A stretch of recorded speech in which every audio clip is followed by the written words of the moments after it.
So the other day here on World of Geekdom, I made a video called Spider-Man Leaves the MCU, and it was a rant video, and it did really, really well. This is an update to that video because some more information has come out since I recorded that video, which was totally an emotional reaction, really, about what's really going on. And I know a lot of people have been attacking Sony on social media, and pretty much the hashtag has been very anti-Sony, because they're blaming Sony for this. But I want to say that Disney is just as much to blame for this as Sony, if not more, okay?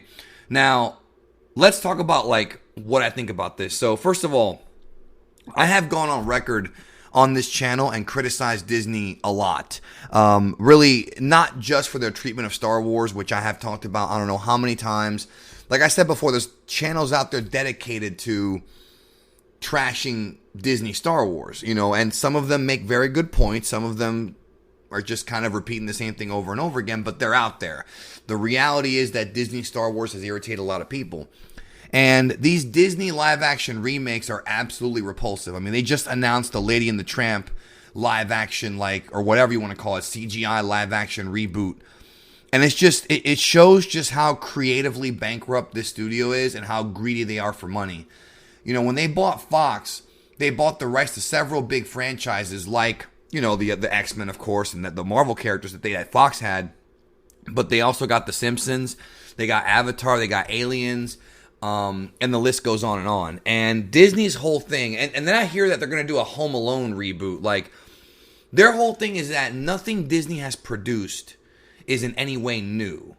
The only thing that's keeping Disney fresh to me, in my opinion, is the Marvel Cinematic Universe, which is an adaptation of old comic book storylines, but it's a fresh adaptation. It's a very well done adaptation, one that most of the people love because of how much love Kevin Feige, Jon Favreau, the Russos, everybody involved in this thing. There's a whole group have put into these movies, and the actors too. Chris Evans, Chris Hemsworth, of course, Robert Downey. They all did a really good job with these movies. They're not all perfect, but they have delivered more often than not. And of course, Disney Pixar, because Pixar has continuously put out quality films, for years. But when you look at outside of that, they got nothing. They really have nothing. And it sucks because I grew up, with being a Disney fan. I love the Disney Afternoon, DuckTales, Tailspin, the Gummy Bears. Oh, God, they were all great. Darkwing Duck, of course, Goof Troop. And, of course, I grew up with the classic Disney animated films on VHS. And I lived through the Disney Renaissance, from Little Mermaid to Beauty and the Beast to, Aladdin, Lion King. And I've done a whole retrospective podcast over on the Geekdom 101 podcast. That's geekdom101.libsyn.com, right? And in this podcast, I talked about, the history of Disney Renaissance. It was a lot of fun. Brought back a lot of warm memories. But lately, this company has become so damn... And I know that it's a company's job to make money, right? You got to make money to survive. Disney's a very profitable company, but it's gotten to the point where it's ridiculous. So, apparently the negotiation between Sony... It wasn't Sony that was so much being hard-headed, but also Disney as well. Disney needs Spider-Man. And let me explain why, okay? Obviously, the Marvel Cinematic Universe was a success before Spider-Man came in. Avengers 1 was a huge movie. Iron Man 1, of course, set the plate here for everybody to come eat. Guardians of the Galaxy. They all did very, very well. And Civil War would have probably done just as well. Maybe not just as well, but done well, even without Spider-Man. But when Spider-Man came into the MCU, he was a breath of fresh air. And Sony had kind of failed with Spider-Man in the past. Amazing Spider-Man just didn't capture people's imagination. Those two movies with Andrew Garfield. The Sam Raimi Spider-Mans had come out so long ago, and Spider-Man 3 was so butchered by the studio that series ended, and they could have made more of those. Those were pretty good, the first two. The third one has a lot of problems, but I don't think the third one's a terrible movie. It's just not that great. Then Into the Spider-Verse came out last year, and I thought that was a great movie. Great movie. But the reality is that Marvel, or Disney Marvel, took Spider-Man and kind of rebooted him for the MCU and made him more relevant than he had been as far as movies go in decades, or in a decade.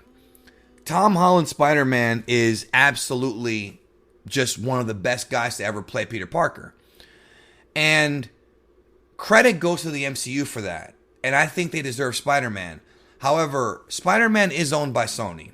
And from what I understand, during the negotiations, originally they had a 95-5 split, where Sony took 95 and Marvel took 5. Disney took 5.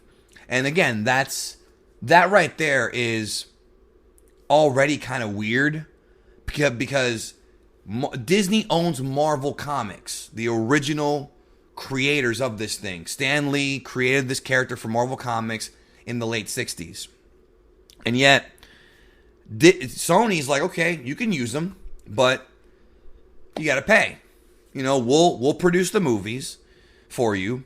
We'll put them in the MCU, but you have to be the ones to pay. You can write the creative direction. You know, Kevin Feige, you can mix it in with the Avengers. You can borrow him for 2 Avengers movies in Civil War, but he's ours. And the reason why this happens is because Sony bought Spider-Man from Marvel back in the 90s. Marvel was in a huge decline in the 90s. I think it was in the mid-90s. I don't remember exactly when. And they sold the rights off to Sony.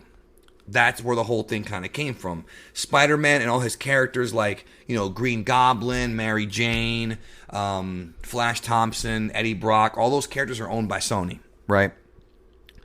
And it's while I think it's unfair that Sony owns those characters, it is fair because they made a deal. They bought Spider-Man 20-some years ago or whatever. The deal was made.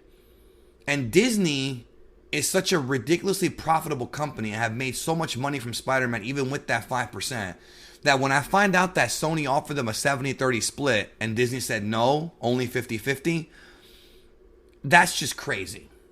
Because don't forget that Sony owns the rights to Spider-Man as far as the movies go, and they also created that amazing Spider-Man video game on PS4, which I think was the best Spider-Man story, you know, that we've gotten in quite some time. I mean, that and Spider-Verse came out right around the same time. So Spider-Man has never been hotter than he has been the last 2 years, right? Unquestionably. As far as movies and mainstream go, he's red hot right now.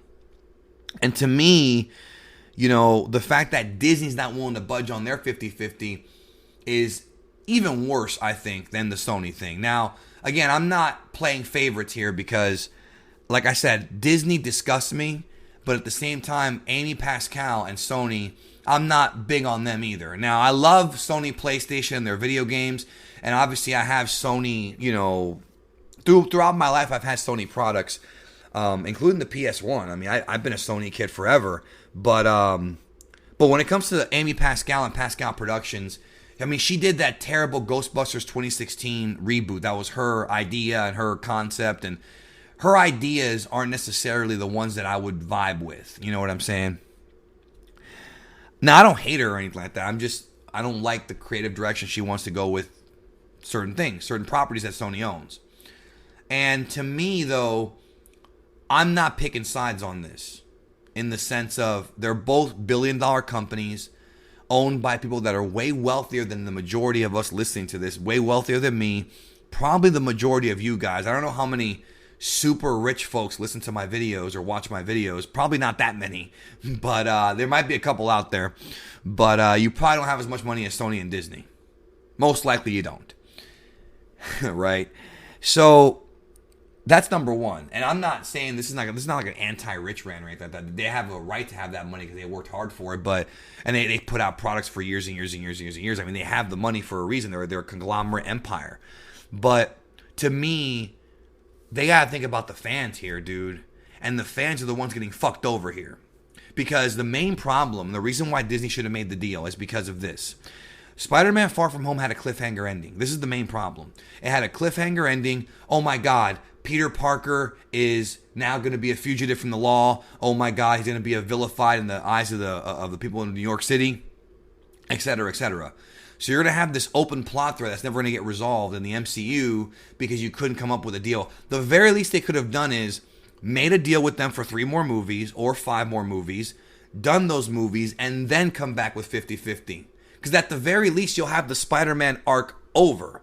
Or at least make a deal for 1 more movie just to close out this arc. Because they opened up this arc with J. Jonah Jameson. They opened up a whole huge can of worms for the MCU.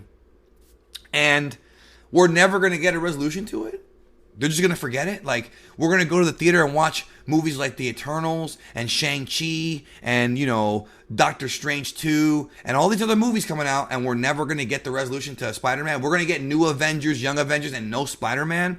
We're going to get Secret Wars, maybe, possibly, and no Spider-Man. Disney should have, on this one, taken the hit and been like, fine, 70-30 is fair. Let's wrap up the story arc and keep going. Because people are not happy with this. This is not something that the fans are happy about. And yes, they probably can still negotiate and work something out, and I hope that they do. But right now, the comic book and movie world is on fire with this damn story. Because it's like, these companies, like, and again, I get it. I understand. And there's people out there who are like, fuck Sony, and other people are like, fuck Disney. I say fuck both of them. Seriously. Because the web slinger is going to make you money. And in many ways, Sony does not really need Disney. Disney needs Sony more on this one, I think. I think Disney owns Sony, needs Sony more.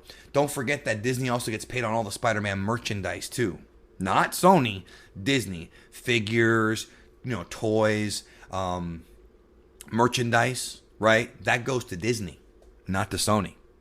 So Disney's already making tons of money from Spider-Man. No matter what, if Sony keeps putting out Spider-Man movies, Disney will make money from them, although not directly, through merchandise and things like that. And I think for the sake of the fans, Disney should just take the damn 70-30 and just call it a day. And just 30%. Dude, you know how much money these movies make, dude? They make back what they spend on them tenfold. Nobody's losing money here. And yet they're bickering so much that Spider-Man's going to be left out of the MCU with an incomplete story arc. And the fans, me, all of you, are going to be the ones screwed out of it. Because I don't know about you, but I wanted to see where that went. I want to see the black costume told on the big screen correctly. Done by the MCU, by Kevin Feige's direction. I want to see Secret Wars with Spider-Man. I want to see Spider-Man against the Hobgoblin, the Green Goblin, his huge rogues gallery in the MCU, because I think Kevin Feige has a passion for Spider-Man more than Amy Pascal. He loves Marvel. And I'm not saying he's the saint either, but when you have a storyline that people are talking about for weeks after the movie came out and you can't even wrap it up, that really sucks for them and it sucks for us. So I hope these greedy ass companies come to an agreement, because, to be honest, it's disgusting.